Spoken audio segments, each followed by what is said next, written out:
What's going on, everyone? Welcome back to the show. So I have some good news to share with you guys today when it comes to our economy. And of course, this is good for people who are on a fixed income, people receiving Social Security, people who are retired. We're also going to do another Ask TEC segment where we're going to be talking about spousal benefits. So those are things we're talking about in this video. But first off, you guys can do me a favor. Please like the video, subscribe to the channel, hit that little bell notification, and then click all. By clicking all, you'll get notified anytime we post a video. We do daily videos here, so by clicking the bell notification, clicking all, you should be getting updated every day. And just a reminder, thank you for your support. I really appreciate it. You can also follow me on Threads at the TEC Show Live. Okay, so let's get right into it. I want to show you, there was a question that was asked, and let's go to the question first. So here it is. It says code 75. If you guys don't know, I have a code at the end of every video. And if you put the code in the comments, I will take a look at all of those comments. I look at all my comments, but I really focus on those because I know that you've watched my video all the way through. Okay, so it says here, hi, David. Very good info. Can my spouse get Social Security at 58? Not working now, taking care of me. I'm 73 on Social Security. Would like to know. Thanks for the info. Okay, Jerry, thank you very much for the question, and we're going to answer that for you right now. So let me show you. I have this infographic here, and what I think I'm going to do is I think I'm going to create a website, or I'm going to do something where I have all these infographics on a certain area where you guys can go ahead and check them out, and you can have them. But for right now, you can take a picture of it. That way you can have it, and you can share it with other people. You can also share this video with, the best way to do it is to share this video with other people. That will help them, especially if they have this question. So let's go ahead and take a look at this when it comes to spousal benefits. And so the first question when it comes to spousal benefits is how old can you be? And I know you asked if you're 58, if your wife can collect. And the answer is no. You must be 62, okay? 62 to file and receive spousal benefits. Now, there are different circumstances. Let's say if it's survivor benefits, that's a little bit different. You can collect at 60. And if you're disabled, I think you can collect at 50. But when it comes to spousal benefits, you need to be 62, okay?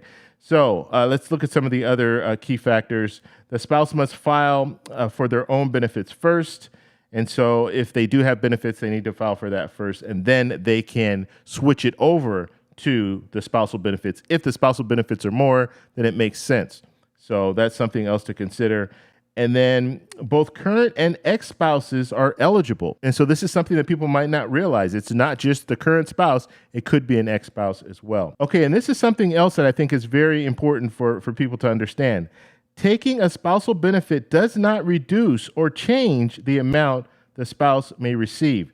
So if you're receiving a certain amount, let me just give you an example. Let's say I was married. I'm not married, but let's say I was married and my wife was going to take spousal benefits because she didn't have like a full-time job.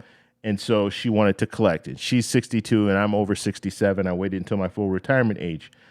Now, let's say I'm getting $3,000 a month. Well, then she would qualify for $1,500, so 50%. And so her $1,500 is not going to impact the $3,000 that I currently receive. And so it's not going to change anything when it comes to my benefits. And that's something that some people might think, well, if the spouse is taking on benefits, then that's going to affect your benefits as well. It doesn't work that way. In the same way, when it comes to an ex-spouse, it doesn't affect your benefits. Okay, so let's talk a little bit about the good news when it comes to our economy. Now, let me switch over, and I'm going to show you guys another illustration here. And it says 6 things that actually cost less than last year despite inflation. Okay, so we all are in this crazy time right now where inflation is just through the roof and things are very, very expensive. However, there is a silver lining. Things are coming down. The prices of things are coming down. Even when it comes to food, the prices are gradually coming down. They're not coming down fast enough, but they are coming down. And I want to show you these 6 categories where the price of things has really dropped since last year. And so we're comparing June of this year to June of last year. So let's take a look here. When it comes to gasoline, actually, you know what? Let's start from the bottom and then work our way up. And so right now, eggs are down 7.9%. Okay, so if you're buying eggs this year, it's 7.9% less than this time last year, June of last year. So televisions is another thing. Now, when it comes to televisions, I always look at these items, and this is a choice thing. You don't have to buy a new TV. Generally, unless your TV just completely goes out, you don't have to buy a TV. This is a luxury. And so people will put this off. But last year, TVs were very expensive. This year, TVs are starting to come down. And when you make that comparison, we're looking at 9.9%. It's 9.9% cheaper in June of this year than it was June of last year. Okay, major appliances. This is something else. This is more of a luxury item. You don't have to buy new appliances unless your appliances go down. And so when we're looking at appliances, it's 10.7% less this year in June than it was last year in June. Car and truck rental. Okay, so the interesting thing about rentals, people usually, like, I very rarely rent cars. I'll do it like I just did it when I was in Hawaii, but very rarely do I rent vehicles. If I'm traveling and if I'm out of the country, usually I will not rent a vehicle. It's more of a headache than anything. I'd rather just catch a cab or catch Uber or something like that. But when it comes to car and truck rental, the percentage is 12.4% less this year compared to last year.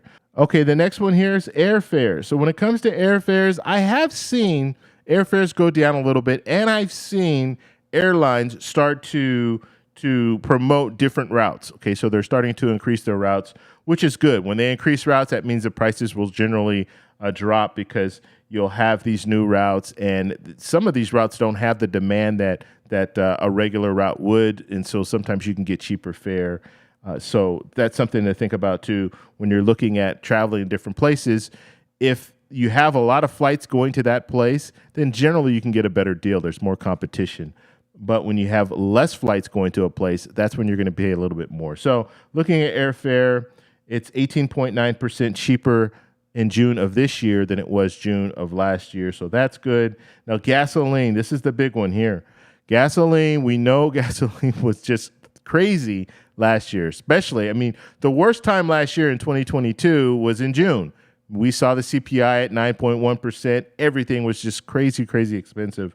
And so you compare June of last year to June of this year when it comes to gasoline, and we're looking at 26.5% less in June of this year than it was last year. And so those are the numbers there. And I think it's really good. It's really telling. It's showing us that when it comes to inflation, it is coming down. However, when it comes to food, it's still high. And we only saw one category that dealt with food, and that was eggs. But when it comes to some of the other categories that you look at when it comes to food, and those prices are still up there. Okay, and some of those prices might even be higher than they were last year. But I want to know how this has impacted you. I want to know how inflation's impacted you. So let me know in the comments below. If you like this video, please give me a thumbs up. Please subscribe for more, and I'll talk to you in the next one. Bye.